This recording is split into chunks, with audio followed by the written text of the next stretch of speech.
Hey guys, Jared here, Magnetic Men's Club. I hope you all have an amazing day. If you're new here, welcome, good to see you. And of course, if you're a current subscribed member, welcome back. Today we're gonna talk all about vulnerability because every fucking influencer I see out there that's talking about this, they seem to think or have this idea that the more vulnerable you are, the more powerful you become.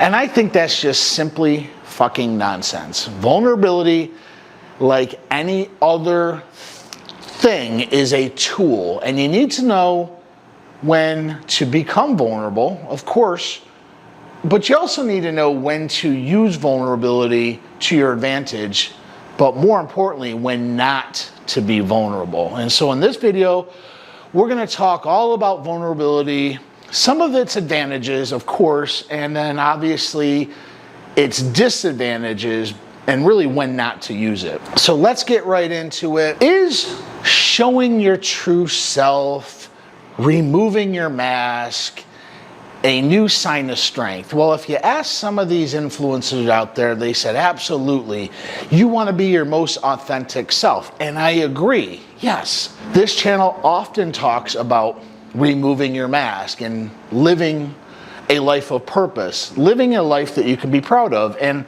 a lot of that does take vulnerability.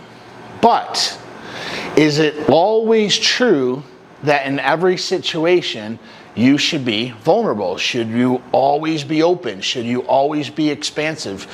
Should you always have your emotions and your feelings out there? Again, in some cases, yes, but in most cases, I believe it will not. So let's first talk about vulnerability. So the simple definition for vulnerability is just having the courage to show up, being your authentic self, taking off your mask, and basically showing your flaws. To a degree, when I do these videos, I don't really edit too much. I'm being vulnerable because anytime you're opening yourself up to having an opinion, to talking about a subject, you're going to get other people who are going to leave comments that you have a turkey neck, I've heard, you don't know what you're talking about. You're going to have all these retards basically having a different opinion, and God bless them. But I'm the one up here who's having the opinion, who's voicing my opinion. So in a very clear sense, I am being vulnerable every time I do a video. So it's that idea of just taking your mask off, showing the world who you are, flaws and all. Some of the other examples of being vulnerable is talking about your weaknesses, speaking about like the things that embarrass you, or maybe you've had an embarrassing moment and you've talked about this to other people.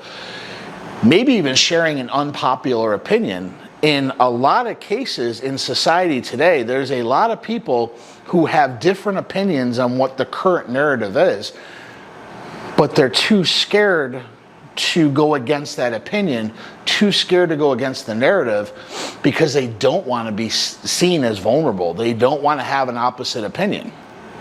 Standing up for yourself is also a very clear sign of vulnerability, and it's a very powerful side of vulnerability, having an opinion, showing up for you, showing up for your family, showing up for your loved ones.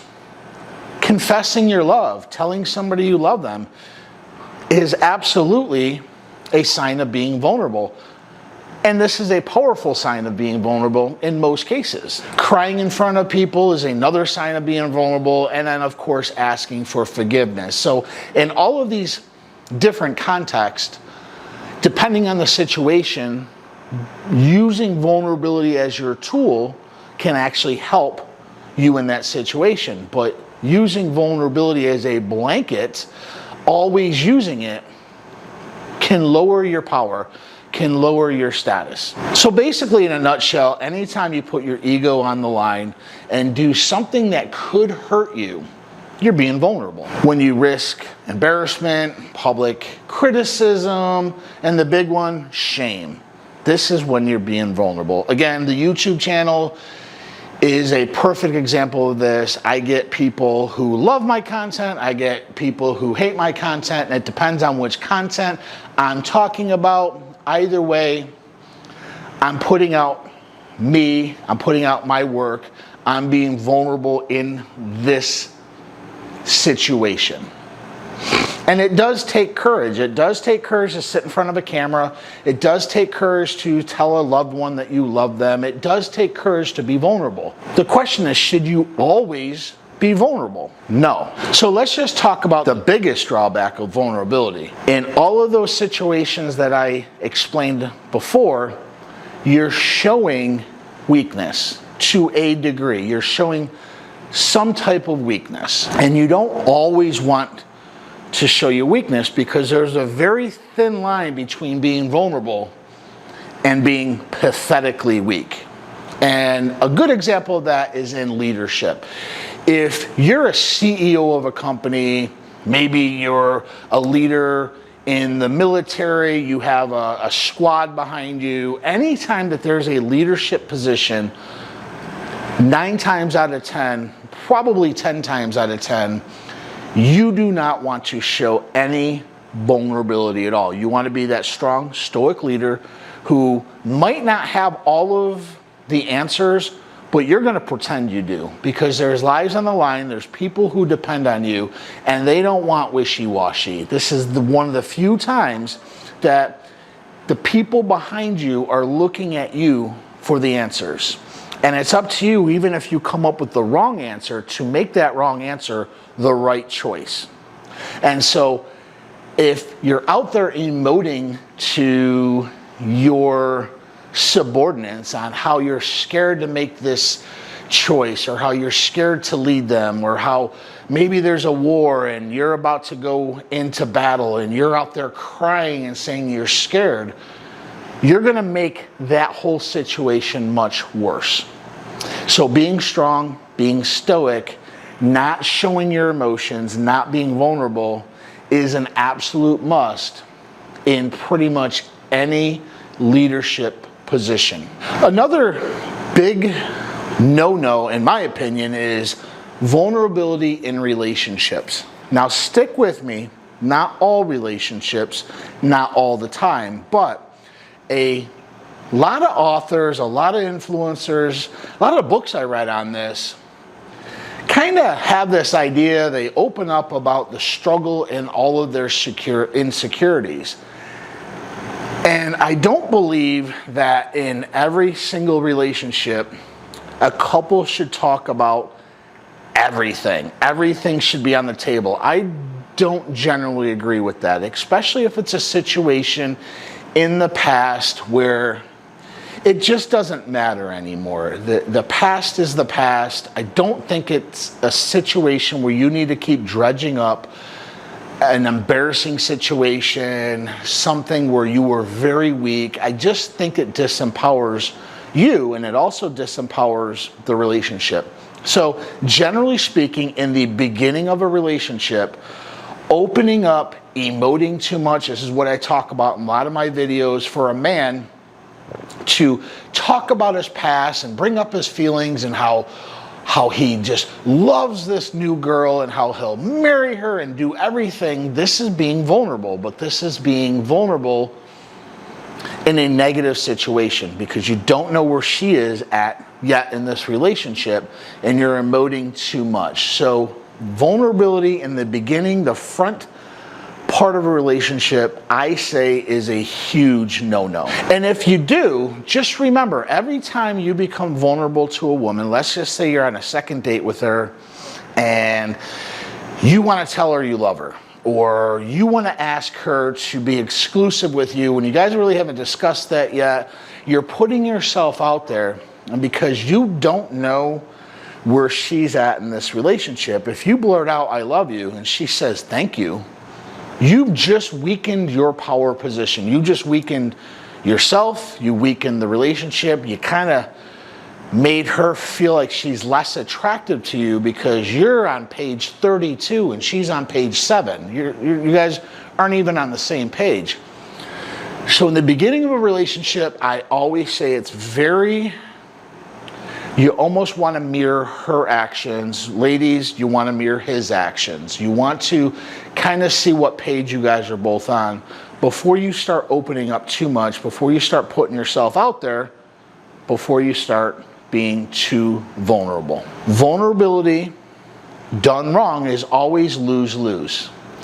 And we're here to do win-win relationships. So you want to kind of understand this dynamic of, if you're always being too vulnerable, if you have this idea that always emoting, always giving too much, that's putting you in a lose position, and it's also putting the relationship in a lose position. A win-win relationship is both give and take.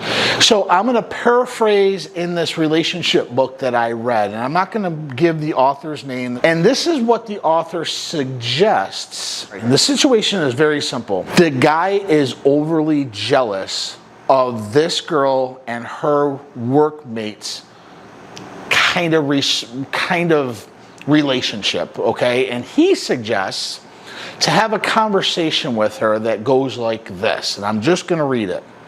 Hey honey, this is not easy to talk about, but I want to try. I know it's not cool and I don't know what's wrong with me, but I am feeling some jealousy tonight. You and Matt seem quite close, both intellectually and physically. I felt hurt and lonely. You know, I have been getting chubbier lately, developing a patch. I get it. I need some reassurance, honey. Do you still find me attractive? I would love it if you look at me the way you looked at Matt. Do you think that's going to dry her the fuck up? Yeah, she's going to run for the door. She's probably going to suck Matt off right now. She's probably driving to Matt's house right now, sucking off. If you come up this way to her and you're overly emotional, you're basically placating to her and say, honey, I know I'm getting fat. I know you're looking at Matt. Matt's really smart, and I saw you touching his arm. Oh my God, do you still love me? Flip it. If a woman said that, that's woman behavior. That's like how a woman would come across, and even then would be too vulnerable. A man would be like, ugh. You have to understand that the way these books are written, they're placating to a certain group of men, a very soft group of men. We're not soft group. We're watching this. I want you to understand, and I want you to be vulnerable when you have to be, but don't read this garbage and subscribe to this ideology where you have to go to her and say, I feel hurt. And, please, baby, just say you love me. No, fuck that. That's ugh. A best way to handle this, if you start to see your girlfriend being a little bit too nice to a coworker, is like, listen, bitch, we need to talk about something here. The way you're joking around with Matt and you're flirting with him, this shit needs to fucking end. I don't like it. It makes me feel uncomfortable. You keep doing this, there's the effing door. This is the way I would handle it, and this is the way most men on their path and purpose are handling it. Now again, if you are a little chubby, you need to fix that shit. You still need to become her best option. If you're getting off your path and purpose and you're becoming not her best option, and maybe Matt is, well, yeah, of course her hypergamous nature is going to kick in, and she's going to go hang out with Matt and say, well, Matt, he's not chubby, he's funny, he's charming. Oh, as soon as sex... Pretty soon she's going to be all on Matt's dick, and you're out the door. You're going to definitely push her away if you start emoting to her and talking about your feelings and I just need some reassurance, baby. No, that's not how you handle it. So again, in this context, being vulnerable is not the way to handle this. Having a strong frame, reinforcing your boundaries that you should have in the first place and say, I don't know what's going on here, bitch, but you and Matt better knock this crap off, or you can go hang out with Matt, you can move your shit into Matt's house. You're not staying here.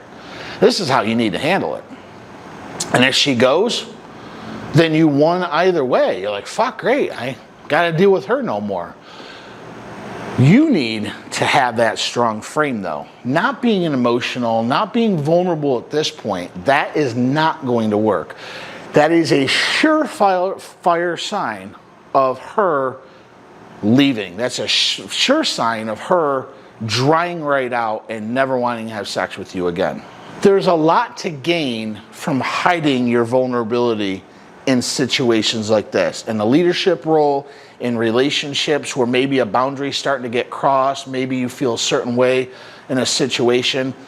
This is not the time to be vulnerable. This is the time to set strong boundaries, to set a strong frame, and under no circumstances change those boundaries or change that frame to make the situation feel better. No, this is the time where you need to not be vulnerable. Vulnerability, like anything else, is a tool. You need to learn how to use it, when not to use it. Vulnerability is not a blanket application for all situations. That makes no sense. That's dumb logic. Understanding it, using it, when to apply it, when not to apply it, will serve you best. That's all I have on this. My name is Jared Shoemaker. This is Magnetic Men's Club. If you found this video helpful, you guys know what to do. Hit the like button, comment, tell me I'm an asshole, tell me I'm right. Don't care either way. Hit the bell icon so you know when new videos are being dropped. And of course, hit the subscribe button if you like more content like this. With that, have an amazing day and we'll talk soon. Bye.